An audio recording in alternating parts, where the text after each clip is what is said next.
바쁘게 살다 보니 컴퓨터를 만져볼 기회가 잘 없었는데 그래도 근래에는 환경적으로 여유가 생겨 컴퓨터 학원을 다니고 있어요.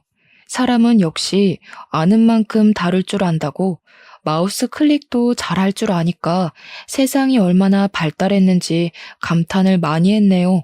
컴퓨터 속 세상이 제가 발악하면서 살아왔던 지난 세월보다 훨씬 많은 사연을 담고 있더라고요. 저도 나름 기구한 삶을 산 사람인데 아들 추천으로 이런저런 커뮤니티 동영상을 보다가 사연을 알게 되었어요. 이래서 애들이 컴퓨터나 휴대폰에 빠지는구나 그런 생각을 했을 만큼 그날 하루 다양한 사연에 빠져 있었습니다. 저도 올려볼 수 있다는 소개글을 읽고 컴퓨터 배운 김에 제 이야기를 한번 들려드리려고 해요. 제게는 고민 없이 제 목숨을 내어줄 수 있는 자랑스러운 아들이 하나 있습니다. 제 나이 20대 초에 한 번의 실수로 아들이 생겼는데 엄마 되는 사람은 저와 같이 100년 해로를 바라는 것 같더니 출산 후 도망을 쥐도 새도 모르게 도망을 쳐버렸어요. 당시 저도 무척 어린 나이였고 아이를 키우는 것에 아무런 지식이 없었던지라 솔직히 아이를 품에 안았을 때 기쁨보다 막막함이 우선이었습니다. 솔직히 보육원에다가 아기를 맡길 생각까지 했었어요. 지금은 당연히 얼토당토 안 한 생각이나 당시에는 그만큼 마음고생을 많이 했습니다. 그러나 차마 그런 짓까진 못했어요. 말이 좋아 보육원에 맡기는 거지 그건 그냥 제 아들을 제 손으로 버리는 게 아닙니까? 결국 저는 아들이 저를 보는 눈빛에 발목이 잡혀 남의 손에 아들을 맡기지 못했고 제 사정을 이해 못해주던 가족들에게 어쩔 수 없이 데려가야 했습니다. 근데 하필 그 시점 저는 또 군대를 가야 하는 사정이었어요. 제 아들을 한 번도 사랑의 손길로 보듬어 준 적 없는 가족들 곁에 아들만 두고 가야 하는 상황이었습니다. 그래서 저는 휴가를 받으면 무조건 잽싸게 집에 와서 아들 곁에만 꼭 붙어 있었어요. 만날 때마다 쑥쑥 커져 있는 아기가 너무 신기했고 또 저를 닮아가는 것 같아서 마음이 괜스레 이상했죠. 그런데요, 제가 저녁이 점점 다가오고 휴가를 더 자주 낼 수 있게 되어서 알게 된 건데 이상하게 아들 태도가 어딘가 모르게 눈칫밥을 먹고 사는 애처럼 늘 조용하더라고요. 특히 누구 하나 큰 소리만 치면 움찔움찔 놀라면서 금세 울음을 터뜨렸습니다. 그 모습이 마음에 걸려 저는 저녁을 앞두고 더더욱 복무에 제대로 집중하지 못했던 기억이 납니다. 저녁이 겨우 한 달 남았을 땐 저녁까지 무한한 세월이 걸리는 느낌이었어요. 그렇게 저녁을 하고 연락할 정신도 없이 바쁘게 본가를 찾아갔던 날 저는 가출을 하게 됩니다. 저는 그래도 저 없는 동안 우리 아들을 봐준 부모님과 누나네 부부에게 감사한 마음을 갖고 양손 가득 소고기를 사들고 갔는데요. 엄마! 얘 또 오줌 쌌어. 야, 울지 마. 누굴 닮아서 이렇게 시끄러운지 모르겠네. 손대기 싫으니까 엄마가 갈아입혀. 걘 누굴 닮아서 그렇게 오줌을 질질 싼다니? 도망갔다는 어미년 닮은 거 아니야? 하필 만나도 이상한 여자를 만나가지곤 그냥 밖에다 앉혀놔. 우리 집은 주택이었어요. 그래서 열린 창문을 통해 우리 아들이 가족들에게 무슨 취급을 받고 있는지가 고스란히 들렸습니다. 발걸음을 꼼짝하지 못하고 충격에 휩싸여 있을 그때 누나가 내복바람인 제 아들을 데리고 현관 밖으로 나왔다가 저랑 정통으로 눈이 마주쳤어요. 누나는 깜짝 놀라서 소리를 빽 지르더라고요. 누나가 안 들어오고 귀신같이 서서 뭐하냐고 놀란 가슴을 쓸어내리고 있었는데 제 눈에는 아들이 소변을 넣어서 젖어있는 내복바람밖에 눈에 안 들어왔습니다. 그리곤 당장 가서 제 아들을 붙잡고 있는 누나를 사정없이 밀어버렸어요. 이럴 거면 처음부터 절대 못 받아준다고 거절했어야지. 다들 다신 나 볼 생각하지 마. 아들 하나 죽었다 생각하고 살아. 나도 가족 다 죽었다 생각하고 다신 안 찾을 테니까. 그날로 제가 집을 나왔던 겁니다. 아들을 데리고 대책 없이 가출을 한 거죠. 제가 애 옷 좀 사입혀달라고 군대에서 모은 돈을 가족들한테 보내주기도 했는데 정작 아들에겐 내복 두세 벌 말고는 입을 옷도 없더라고요. 당시 제법 추운 날씨였음에도 저는 할 수 없이 제 옷으로 아들을 칭칭 감아선 집을 떠났습니다. 그리고 가족 주려고 사왔던 고기도 다시 들고 나왔어요. 그렇게 저는 기차역을 갔고 아들이랑 같이 지방 내려갈 방편을 알아봤어요. 그러면서 제겐 짐이었던 소고기를 기차역 주변에 구걸하고 있는 노숙인들에게 기부하고 기차에 올라탔었습니다. 그렇게 향한 곳이 인천에서 마산으로 가는 길이었어요.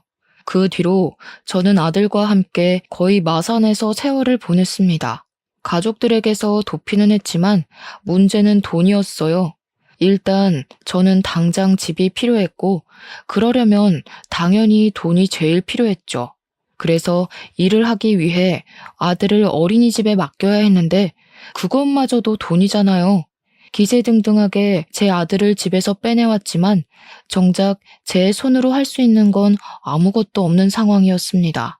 너무 막막해서 마산역을 함부로 못 떠나고 있었는데 그 와중에도 고마웠던 건 아들이 울지를 않았다는 거예요. 대신 아들이 얼굴이 꽁꽁 얼어서 붉어져 있더라고요. 일단은 추운 밤을 해결할 곳이 먼저라 생각했습니다. 있는 돈 없는 돈을 다 털어 여관방을 하나 잡고 그렇게 아들을 재웠어요. 그리곤 잠잘 시간이라도 줄여 구직 활동을 하기 위해 여관방 주인에게 컴퓨터를 잠시 부탁했고 독수리 타법으로 이것저것 검색을 해봤습니다. 그러다 발견한 게 애 딸린 미혼부에게 지원해주는 한부모 지원센터였어요. 수입만 적정선을 넘지 않으면 충분히 일을 하면서도 경제적 지원과 아이 학습 지원을 받을 수 있더라고요. 그렇게 저는 아들을 지원센터에 맡기면서 그 시간에 죽어라 일을 했어요. 제 입으로 들어가는 건 거의 신경 쓰지 않고 아들만 열심히 키웠습니다. 주야장천 일용직만 뛰다 보니 어느 날엔 동료들에게 추천받아 수산물을 운송하는 일을 소개받게 되었는데요. 그게 한탕 뛰면 30만 원이더라고요. 물론 물고기를 옮기는 일이라 몸이 힘들 수 있겠지만 제겐 일당 30만 원이 너무 고마운 제안이었습니다. 저는 그걸 업체에 부탁을 해서 현금으로 받았고 차곡차곡 모아 끝내 작은 방 하나를 얻을 수 있게 되었어요. 아들은 그때쯤에 마침 어린이집을 갈 수 있는 연령이 되었어요. 당시 저는 투자해서 돈을 불릴 만한 여유가 되는 사람은 아니었기에 무식하게 돈을 안 쓰고 모으는 것밖에는 몰랐는데요. 그 때문에 제가 아들을 마주할 시간은 극히 적었지만 그래도 아들이 남들에게 뒤처지지 않게 학교도 보내줄 수 있었습니다. 당연히 학원도 보내주었고요. 그렇게만 일하면서 앞만 보고 살았더니 어느새 우리 아들이 중학생 나이가 되어 있더라고요.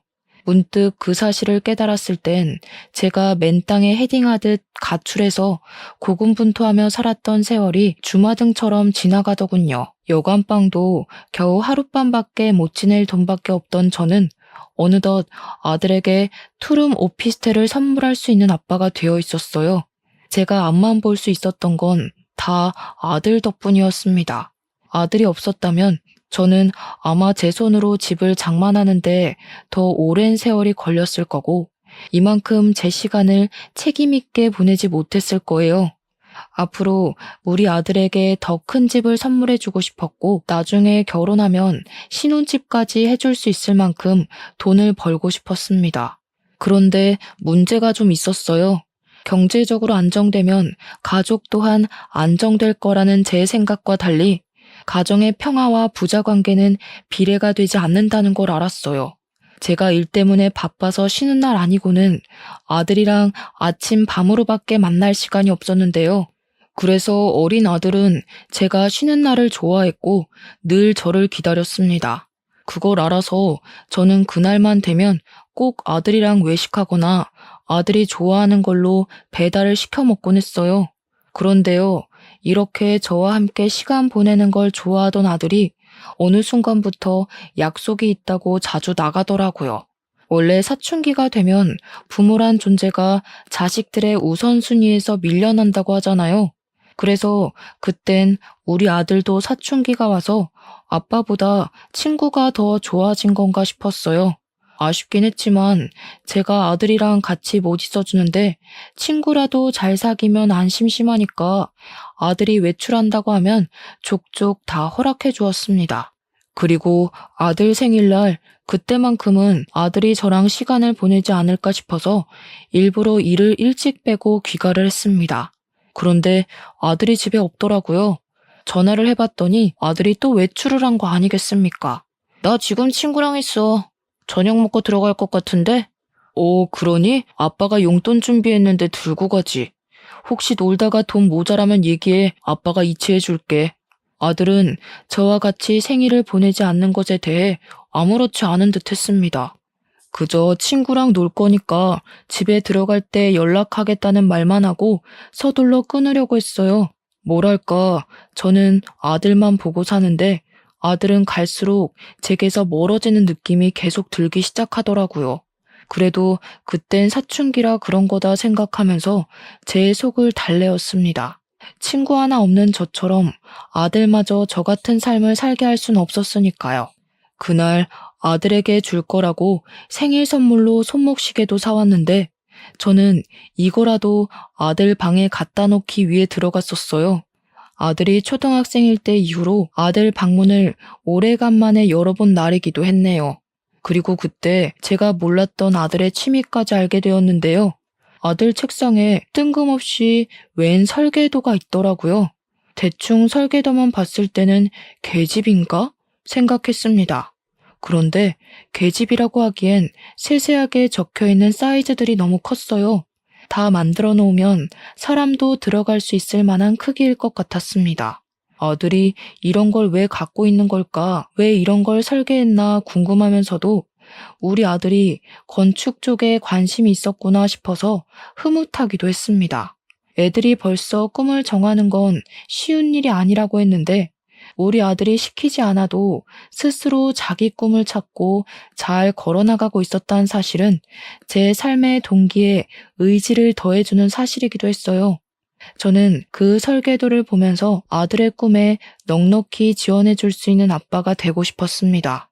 아들의 꿈을 이뤄주는 것이 제 꿈이 되기도 한 날이었네요. 어쨌든 그렇게 생일날 자정이 넘어가던 시간, 아들이 친구를 만나는 건 존중하지만 그래도 미성년자이기 때문에 자정을 넘는 건 좀 아니라고 봤습니다. 너무 집에 안 오길래 결국 한 번 더 전화를 걸어보려 했는데요. 때마침 아들한테서 전화가 오더라고요. 아빠, 혹시 집에 친구 데려가도 돼? 사실 친구랑 같이 밥 못 먹었어. 친구랑 같이 뭐 좀 만드느라 시간 가는 줄 몰랐거든. 그랬구나. 아직까지 저녁도 안 먹고 배고프겠다. 아빠가 짜장면 시켜줄 테니까 데리고 와. 친구는 가족들한테 허락 받았대? 가족이 없대. 아들이 짧게 대답하는 그 소리에 순간 많이 당황했어요. 그리고 곧 가족이 없다는 말이 남일 같지 않더라고요. 저는 흔쾌히 아들의 부탁을 허락했고 그 시간까지 아직 밥도 제대로 못 먹었다는 말에 늦게 하는 중국집까지 찾아서 배달을 시켜놓았습니다. 한 30분 지났을까요? 아들이 귀가를 했는데요. 그날 제가 얼마나 놀랐는지 모릅니다. 아들이 데려온 친구를 보고 기함을 할 수밖에 없었어요. 아들 친구는 아들 또래의 중학생이 아니라 웬 나이 많은 노숙인이었거든요. 제가 당황해서 마중 인사를 하다 말고 굳어버리자 아들이 제 눈치를 봤습니다. 아빠, 내 친구야. 할아버지 나쁜 사람 아니니까 걱정 마. 할아버지도 인사해. 우리 아빠예요. 아들 말에 노숙인은 쓰고 있던 모자를 벗으며 제게 고개를 숙였습니다. 너무 놀라서 몰랐는데 보니까 노숙인이 들고 있는 모자가 제가 아들에게 선물로 줬었던 모자더라고요. 뿐만 아니라 노숙인은 착용하고 있는 목도리와 귀마개의 장갑까지 전부 제 아들 것으로 보이는 걸 착용하고 있었습니다. 그걸 보면서 무어라 정의 내릴 수 없을 만큼 기분이 굉장히 혼란스러웠지만 제 허락이 안 떨어지자 머뭇거리는 둘을 보고선 일단 들어오라고 했습니다. 그리고 이미 차려놓은 중국 음식을 대접했어요. 그 전에 아들이 노숙인을 데리고 손 씻고 먹어야 된다면서 나란히 서서 손을 씻는 거 아니겠어요? 솔직히 나이 참한 할아버지와 손자였지 둘이 대화하는 건 아들 말대로 친구 사이 같아 보였습니다. 노숙이는 배가 많이 고팠는지 짜장면을 허겁지겁 비우고 밥까지 비벼 먹었어요. 그러니 옆에서 아들이 천천히 좀 먹으라고 몇 번 말했냐면서 노숙인을 꾸짖었고 그러면서 자기 몫의 짜장면을 건네기도 했습니다. 그때까지만 해도 저만 그 상황이 정리가 안 돼서 그들로부터 멀찍이 떨어져 있었어요. 대체 어쩌다가 아들에게 노숙인이 둘러붙은 거지 싶더라고요. 문득 아들이 통화로 친구랑 뭘 만들다가 저녁 먹을 시간을 넘겼다는 말이 떠올랐는데 그렇다면 저 노숙인이랑 무슨 위험한 일이라도 했던 건가 싶어서 의심까지 들었습니다. 그런 신분 불분명한 사람을 이 집에 재우기까지 하는 상황이 되었어요. 아들 부탁으로 노숙인을 하룻밤 신세지도록 허락을 해줬는데 차마 아들 방에서 같이 자게 할 수 없어서 이불이랑 베개를 따로 거실에 내어주고 보일러를 틀어놓았습니다. 부자가 쌍으로 좋은 사람들이구먼. 너무 고마워요. 아들을 얼마나 잘 키워놨으면 애가 저렇게 바람직합니까? 요즘 세상에 부모 버리고 가는 자식들도 많은데 아빠가 이리 마음 좋은 사람이니 아들도 그리 클 수밖에 없었나 보네요. 노숙이는 제게 너무 고맙다며 연신 인사를 했지만 저는 대충 예의에 받아주고 아들 방에 황급히 들어갔어요. 그리곤 다급한 마음에 그만 아들을 다그치고 말았죠. 저 사람 친구 맞아? 언제부터 친구였는데 도대체 어디서 왜 저런 사람이랑 어울리게 된 거야? 저런 사람이라니 내 친구라니까. 초등학생 때 만났어. 학원 가기 전에 놀이터 앉아있으면 할아버지가 놀아주고 그랬는데 듣자 하니 오늘 내일 만난 사이가 아닌 것 같았어요. 그게 더 저를 속 터지게 만들었습니다. 상당히 어린 나이부터 비위생적인 노숙인과 어울렸다는 것인데 대체 어쩌다가 공부 잘하고 학교 생활과 교우관계 좋은 줄만 알았던 우리 아들이 엇나갔을까? 그 생각이 먼저 들었어요. 어느 누가 내 자식이 노숙인이랑 어울리고 다닐 줄 알겠습니까?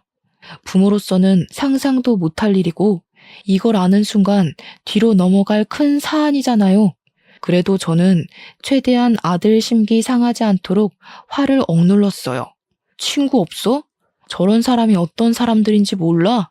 그 많은 친구들은 다 어쩌고 왜 하필 노숙자랑 어울려? 저 사람이 뭐 하는 사람인 줄 알고.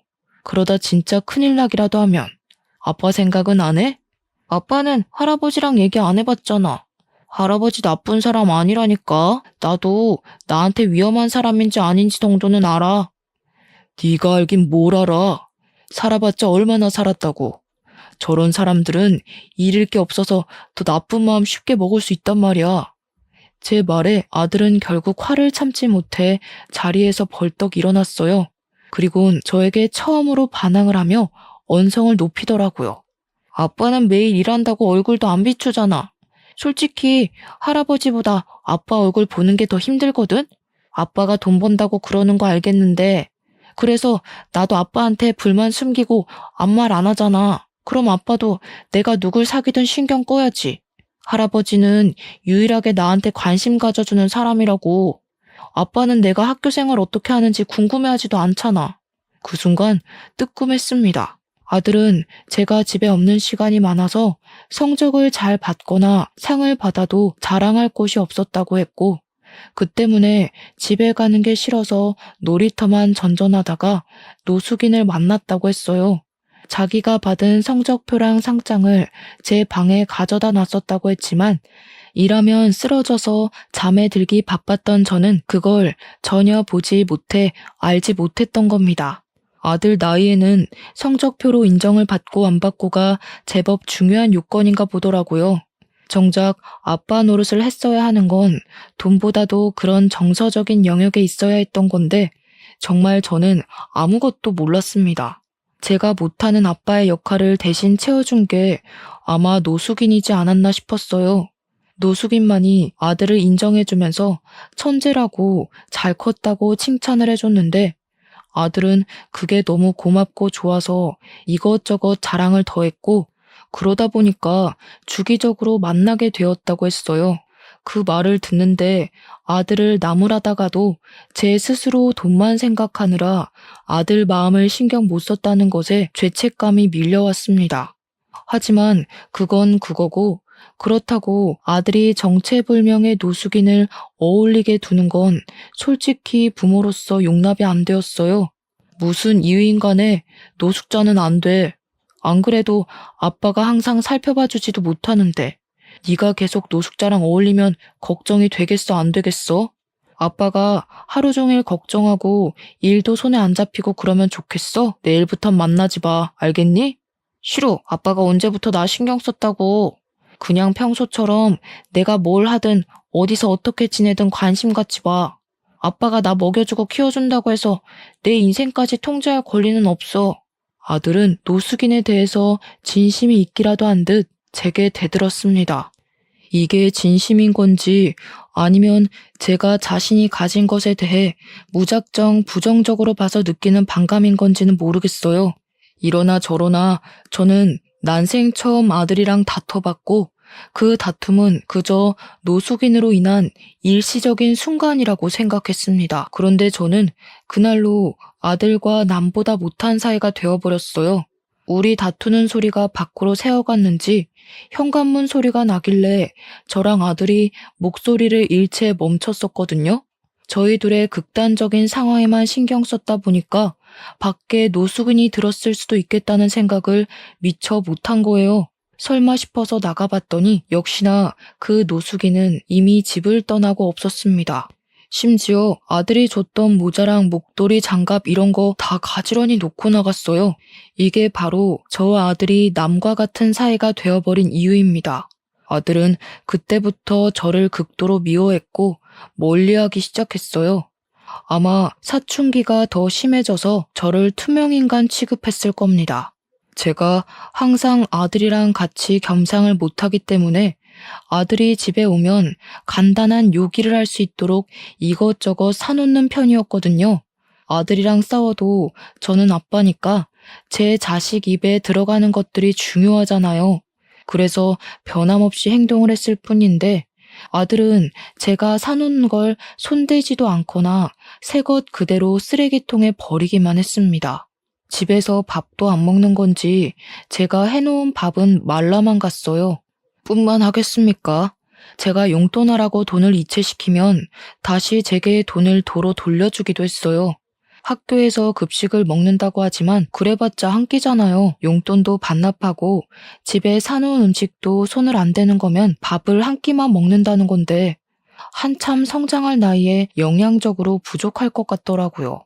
주말에는 아주 아침에 나갔다가 아주 밤늦게 들어오거나 방에서 밥도 안 먹고 공부만 했어요. 그럴수록 아들 건강이 걱정되더라고요. 제가 화해를 시도해도 아예 말을 할 기회조차 주지 않으니 저는 아들이 스스로를 해치는 걸 보면서도 아무것도 할 수가 없었습니다. 그나마 아들이 학교는 간다는 걸로 위안을 삼을 수밖에 없었죠. 군대를 전역하고 저는 정말 아들 하나만 보고 살았습니다. 아들 잘 될 일만 생각하며 버텨왔는데 정작 실상은 그저 제가 아들 핑계를 대고 제 인생을 자기 위로하고 있지 않았나 싶더라고요. 문득 깨달았어요. 내 아들이란 이유만으로 내 마음대로만 주무르고 있었구나 라고 말이죠. 하지만 제가 깨달았을 땐 이미 부자 관계가 너무 멀리 벌어졌을 때였어요. 그러길 벌써 1년이 지나 아들은 중학교를 졸업할 나이가 되었습니다. 그때쯤엔 이미 사이좋던 저와 아들의 관계는 눈 씻고 찾아볼 수 없는 분위기였고 이미 나빠질 대로 나빠져서 고착되었어요. 그렇다고 부모가 돼서 자식 졸업식까지 모른 채 할 수가 있겠습니까? 그래서 제가 용기를 내어 아들에게 내일 졸업식 맞냐고 물었거든요. 그러니까 아들이 1년 만에 제게 목소리를 들려주었는데요. 졸업식 오지 말라는 딱 그 한마디만 하고 방에 들어가 버리더라고요. 그래서 고민을 많이 했습니다. 그날 밤은 참 생각이 많아졌어요. 잠도 안 와서 오랜만에 담배를 피울까 하고 슈퍼를 가려고 했습니다. 대충 외투만 걸친 뒤 슬리퍼를 신고 나왔는데 누가 저희 집 문고리에다가 웬 종이 가방을 걸어놨더라고요. 뭔가 싶어서 주위를 둘러보다가 안을 봤더니 새 휴대폰이었어요. 그리고 그 안에는 정갈한 글씨체로 적힌 쪽지가 들어 있었습니다. 그 쪽지를 보고 저는 급히 1층으로 내려갔어요. 그리곤 주위 사람들을 둘러보면서 한 인형을 찾기 위해 바삐 뛰어다녔죠. 아무리 돌아다녀도 휴대폰을 주고 간 사람을 찾을 수가 없었어요. 쪽지를 다시 봤습니다. 쪽지에는 제 아들 이름이 적혀 있으면서 아들이 갖고 싶어 했던 휴대폰이라고 아들이랑 꼭 화해하라는 내용이 적혀 있었어요. 그리곤 마지막에 작은 글씨로 이 아들만도 못한 애비야 라고 적혀 있었는데 이 사람이 누군지 알 것만 같더라고요. 분명 그때 그 노숙인일 거라고 확신했습니다. 저와 아들 사이를 같이 알고 있는 사람은 그 할아버지밖에 없었으니까요. 결국 노숙인 찾기는커녕 담배 피울 생각도 못하고 다시 집에 들어왔어요. 휴대폰이라면 진짜 비싼 제품이 아닙니까? 돈도 없는 양반이 이런 걸 어떻게 샀는지 궁금하더라고요. 그리고 한편으로는 제 자신이 또 한 번 부끄러웠습니다. 노숙인은 제가 아들에게 홀대받고 있다는 걸 아는 것 같았고, 그렇다는 말은 아들과 여전히 만나고 있다는 것도 증명이 되는 말이었어요. 일부러 그걸 저한테 알려주려고 제게 메모도 남긴 것 같았습니다. 그날 밤은 거의 뜬 눈으로 지샜어요. 그리곤 아들 졸업식이라고 일까지 빼고서 학교를 찾아갔습니다. 노숙인 말대로 아들에게 정식으로 다시 사과하고 싶었거든요. 학교 주위로 가니 주변에서는 꽃을 판다고 난리였어요. 아들이 안 만나줄 수도 있으니 꽃은 생략할까 싶다가도 아들이 좋아하는 보라색의 꽃이 보이더라고요. 그래서 충동적으로 구매를 해버렸어요. 근데 마침 그 옆에서 조금 깨재재 보이는 한 아가씨 있었는데요. 꽃 살 돈이 부족한 건지 1,000원짜리 2장을 꼼지락거리며 한 송이만 싸게 해주면 안 되냐고 꽃 주인에게 부탁을 하고 있었어요. 그러나 꽃 주인은 자기도 먹고 살기 힘들다고 그 여자한테 미안하다는 말만 주야장천했습니다. 그 여자는 꽃 주인을 설득하지 못해 결국 꽃 없이 졸업식을 가려는 것 같더라고요.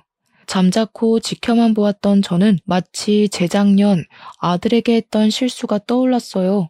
문득 노숙인 또한 이렇게 보냈던 것이 마음에 걸리는 거 있죠. 그래서 그 아가씨를 쫓아갔고 아가씨에게 사정을 물었습니다. 동생이 졸업식인데 부모님이 안 계시거든요. 오늘 공과금 내고 남은 돈이 이것밖에 없는데 꽃이 이렇게 비싼 줄 몰랐어요. 알았으면 생활비를 더 줄일 걸 그랬나 봐요. 이거 가져요. 저도 아들이 졸업식인데 아가씨 동생이랑 동갑이겠네요. 자식 같아서 축하해 주려는 거니까 가져가세요. 저는 또 사면 되거든요. 아가씨는 괜찮다고 손사래를 쳤지만 제가 고집스럽게 건네주니까 끝내 받아가면서 정말 고맙다고 눈물을 흘렸습니다. 아가씨의 어려운 사정을 보면서 노숙인도 분명 사정이 있어서 그랬을 텐데 싶은 생각이 들더라고요. 저도 어려울 때가 있었고 도움도 받았던 사람인데 왜 어려운 사람을 외면했던 건지 후회가 밀려왔어요. 그게 아들과 틀어지게 된 계기였던지라 마음속에 더 오래 남고 속상했습니다. 매번 이렇게 지난 날을 후회해 뭘 하겠습니까? 저는 다시 꽃다발을 사서 졸업식에 갔어요. 아들에게 연락을 못하고 갔기 때문에 아들이 어디 있는지도 모르고 벌써 학교를 나갔는지도 몰랐습니다. 그렇게 운동장 입구에 서서 눈 빠지도록 아들만 찾고 있었는데 옆에서 갑자기 웬 번지르르한 할아버지가 말을 걸더라고요. 아들이랑 달리 못돼 처먹은 양반인 줄 알았더니만 그 아들의 그 아빠 맞네. 그런데 괜찮은 옷 한 벌 안 사 입었어? 아들한테만 돈 쓸 줄 알지 자기는 영 못 챙기는구만. 뭔 소린가 싶었습니다. 그래서 그 할아버지를 더 빤히 쳐다보고 있었는데 할아버지가 갑자기 휴대폰 잘 챙겨왔냐고 묻더라고요. 그 순간 알아챘어요. 눈이 정말 크게 뜨였죠. 할아버지가 껄껄 웃는데 아들이랑 같이 대화하면서 웃던 그 노숙인 목소리가 떠올랐어요.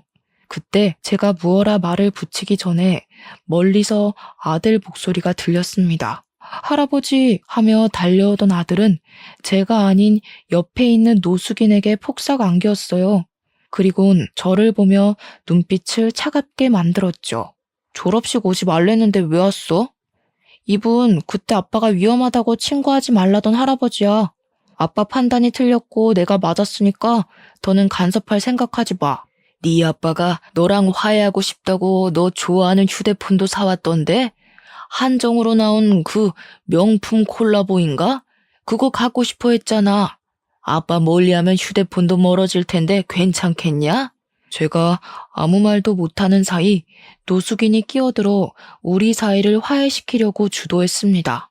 근데 노숙인의 말이 효과가 있었던 건지 아들이 제가 들고 있는 종이 가방을 힐끔거리더라고요. 이미 그 순간 그동안 봐왔던 아들의 차가운 인색이 사라지고 제게 마음이 풀릴랑 말랑하는 얼굴빛을 띄었어요. 그래서 제가 바로 용기를 냈던 것 같습니다. 미안해 아들, 아빠가 틀린 게 맞아. 우리 아들이 이만큼 잘한 줄도 모르고 아빠는 아직도 우리 아들이 애기 같아서 그랬어. 아들 친구 관계에 간섭할 생각 없었어. 오해하게 만들어서 미안해. 앞으로 우리 아들이 뭘 하든 존중해 줄 거야. 약속할게.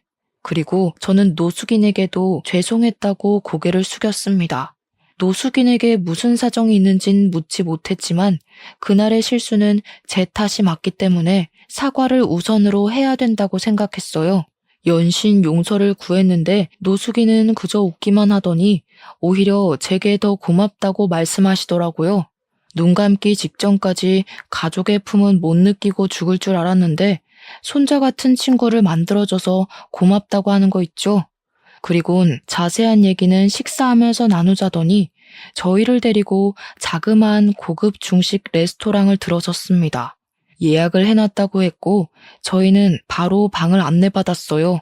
근데 좀 당황스러웠던 것은 그곳에 들어가니까 직원들이 노숙인을 향해 고개를 숙이는 거 아니겠어요?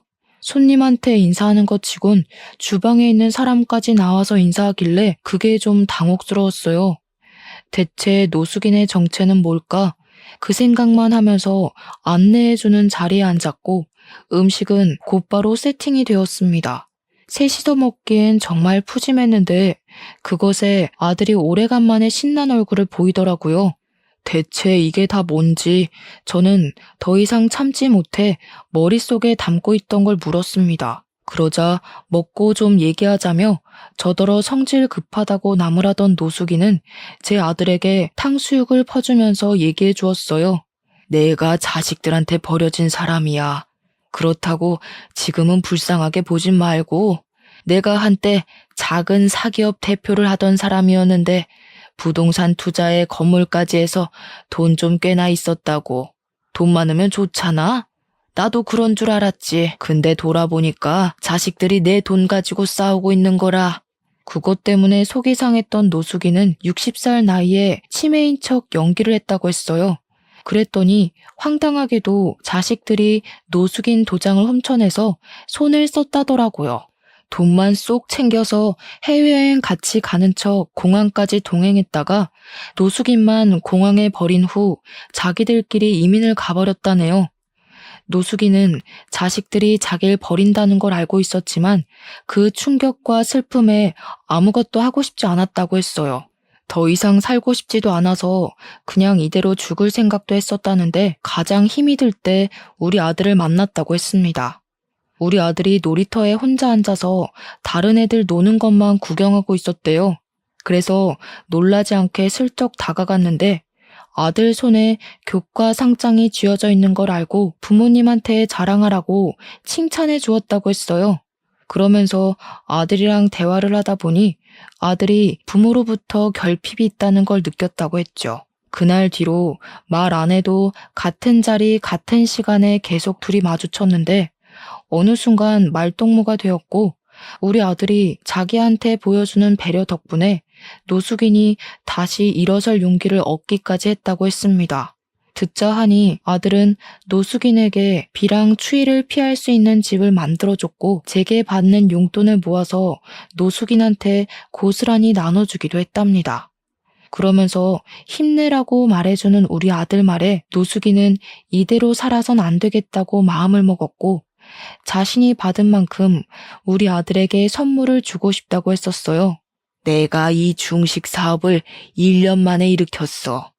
처음에 반년 정도는 빈약했지. 그때마다 네 아들이 네 돈을 나한테 얼마나 갖다 바쳤다고? 내가 그 돈 아니었으면 이 사업도 연구 못했어. 돈이 있어야 연구를 하지. 그 말을 듣자 우리 아들이 남에게 용돈을 주고 있었다는 것도 놀라웠지만 문득 생각이 났던 게 아들 책상에 있던 설계도였습니다. 그게 노숙인을 위한 작은 쉼터였다는 것이 더 놀라웠어요. 근데 여기서 더 놀라운 건 노숙인의 바람이었는데요. 우리 아들이 건축에 재능이 있는 것 같다고 아들이 자신의 사업에 보탬이 되어준 것처럼 노숙인도 우리 아들 미래에 지원을 해주고 싶다고 하더라고요. 아직은 레스토랑 치곤 좀 작지? 근데 내가 사업 수완이 좋은 사람이라서 1년 뒤에는 훨씬 더 커져 있을 거다. 내가 살아있는 한 잘 되기만 할 거야. 근데 내가 또 언제 갑자기 죽을지 모르잖아. 그래서 이 가게를 네 아들 명의로 해놨거든. 섭섭한 건 아니지? 네 돈이 아들 돈이고 아들께 네 거고 다 그런 거 아니겠어? 처음엔 농담인 줄 알았습니다. 그런데 노숙인이 건축물 대장을 보여주더라고요. 그제야 모든 게 실감이 나서 바로 거절을 했어요. 마음은 너무 감사하지만 우리 아들은 이런 보답을 바라고 그랬던 게 아닐 거예요. 단순히 친절을 베풀었다고 해서 이렇게 큰 걸 받는 건 말도 안 됩니다. 가족 간에 안 좋은 일이 있으셨다고 해도 이런 건 가족 문제지 저희가 개입하면 안 될 것 같아요. 이미 내 재산 꿀꺽한 놈들인데 뭐 더 줄 게 있다고. 애비 버려놓고 또 내 돈 탐내면 나 2번은 안 봐줘. 바로 깜빡 넣을 거야. 나 죽었다고 생각하는 자식, 나도 죽었다고 생각하면 그만이야. 나한테 네 아들이 이미 새로 생긴 친구이자 손자라니까 그러네. 노숙인의 확고한 고집에 할 말을 잃고 있었는데 옆에서 아들도 자기 좋아해주는 할아버지랑 가족하고 싶다고 하더라고요. 그 말을 듣는데 순간 움찔했어요. 제가 아들 데리고 살면서 중간중간 본가에서 전화 온 적이 몇 번 있었는데 그때마다 아빠랑 엄마가 그깟 애미 없는 자식 때문에 천륜을 끊을 생각이냐고 막말을 했거든요. 거기다 대고 저도 천륜 이미 끊긴 거라고 뭘 기대하냐고 욕을 하며 단절했었습니다. 저는 나름 아들 안 들리는 곳에서 통화를 했다고 생각했는데 아무래도 아들이 여태 듣고도 못 들은 척 그랬나 봅니다. 아들에게 이런 가정 환경을 만들어준 근원이 저라서 저는 또 미안했어요. 더 이상 노숙인과 아들의 뜻을 제지시키지 못했죠. 노숙인에게 너무 고맙고 면목 없어서 연신 감사하다고 고개만 숙였습니다. 제가 생각이 짧았어요. 사람을 편견으로 판단하는 게 아닌데 어르신께 큰 결례를 범했네요. 평생 사죄하면서 살겠습니다. 그래, 그래야지. 근데 내가 안 보이는 데서 사죄를 하면 뭐하나? 수산물 운반 작업한다고 했지? 이참에 내 밑에 들어와서 운영 좀 배우는 게 어때? 어쩜 이렇게 끝도 없이 사람을 미안하게 만드는 건지. 아들 말대로 노숙인은 나쁜 사람이 아니었어요. 오히려 수호천사나 다름없는 존재였죠. 저는 어르신 덕분에 허리 아픈 거 참아가며 물고기 옮기던 일을 그만두고 중식 식당으로 이직을 했습니다. 그때 기적 같았던 일이 벌써 3개월이나 흘렀네요. 저는 바뀐 직장이 아직 전혀 적응이 안 돼요. 한 번씩 어르신한테 혼쭐 나면서 배우고 있어요. 일이 많이 서툰데도 불구하고 월급은 분에 넘치게 받고 있어서 더 면목 없게 살고 있습니다. 무엇보다 기쁜 사실은 아들과 이전처럼 부자 관계가 회복되어 가는 중이라는 거예요. 아들이 학교를 마치면 학교랑 가까운 이곳으로 하교를 하는데요. 제가 바쁘면 저를 직접 찾아와서 학교 다녀왔다고 인사를 해줘요. 아직 아들과 대화할 때는 어색한 부분이 없지 않아 남아있지만 저는 아들이 먼저 다가와 준 것만으로도 큰 행복을 느끼는 중입니다. 노숙인이 시켜서 요리를 해본 적도 있었는데 그걸 아들이 시식도 해줍니다. 한 번씩 운이 좋아서 제 손맛이 괜찮을 때가 있는지 아들이 종종 인정해줄 때가 있거든요. 그럼 그때마다 진작에 이렇게 살았어야 하는 거구나 싶은 생각이 들더라고요. 이 모든 게 얼마나 삶의 활력이 되던지 앞으로 죽을 때까지 이대로만 지내도 충분히 행복할 것 같았습니다.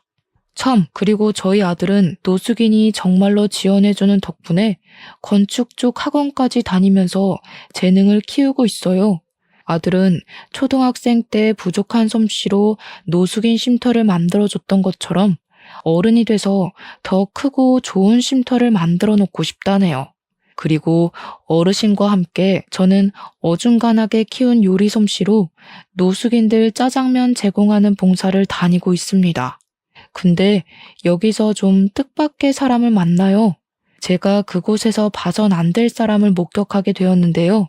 맛있게 드세요 하고 짜장면을 제공하는 순간 한 여자의 손가락에 마디마다 있는 타투 자국을 보고 짜장면 그릇을 뺏어버렸어요.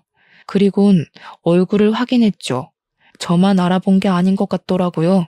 여자의 눈동자가 흔들리더니 저를 한 5초 바라보고 뒤늦게 놀라 도망을 가려 했습니다. 저는 얼른 쫓아가 여자를 잡아 세웠어요. 역시나 가까이서 보니 우리 아들 친모가 맞더라고요. 이제야 말씀드리지만 아들 친모가 아들과 저를 버리고 도망을 간 건 남자 문제 때문이었어요. 저를 두고 몰래 바람을 피우고 있었더라고요. 상대 남자가 외국을 같이 가자고 했는지 저한테 말도 안 하고 몰래 그 남자랑 연락하고 날짜 맞춰서 튄 거였어요. 근데 왜 노숙인 꼴을 하고 있는 건지 당황스러운 거 있죠? 그래서 꼬락서니가 왜 이렇게 됐냐고 물어보니까 아들 친모가 자존심 때문에 말해주기 싫었나 봐요. 사람 잘못 본 거라고 소리만 지르다 도망을 가버렸습니다. 보아하니 바람 피웠던 상대한테 버림받은 것 같았어요.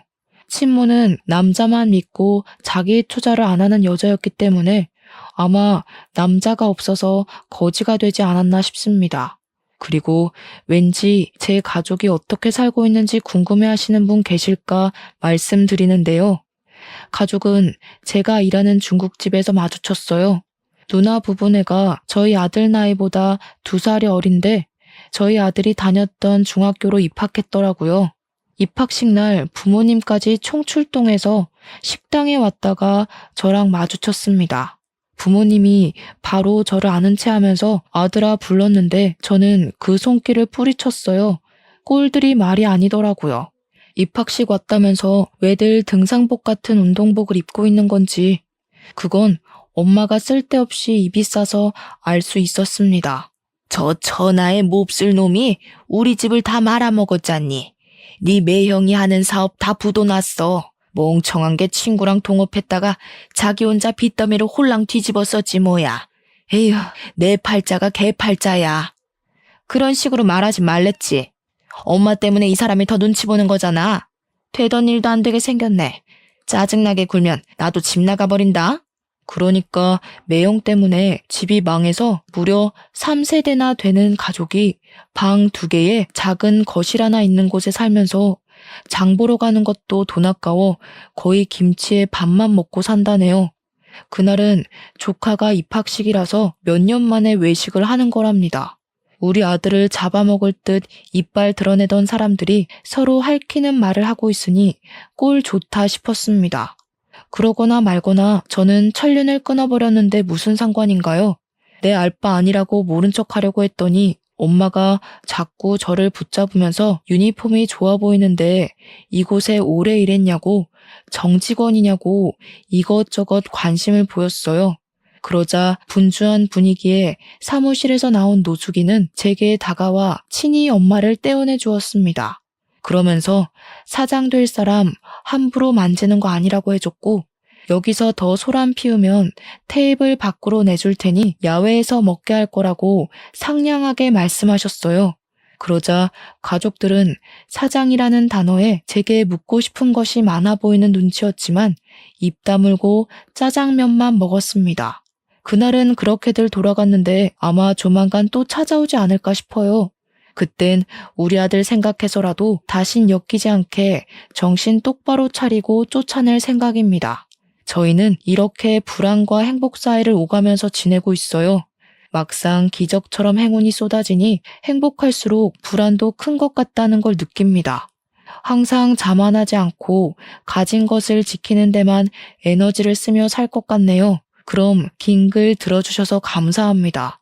늘 평안하세요.